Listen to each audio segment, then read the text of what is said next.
sugeng sugeng sonten kanca-kanca. Aku bakal nyeritakake pengalamanku plesir ing Pantai Samas. Dino Minggu aku diajak plesiran ing Pantai Samas. Jam 4 esok aku tangi lan adus. Jam 5 aku mangkat nganggo mobil.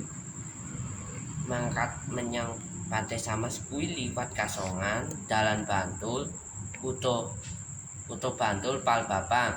Ing dalan kuwi butuhake sejam.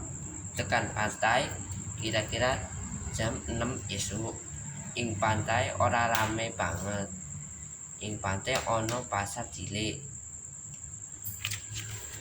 Pasare ana ing sebelah gapura Pantai Samas.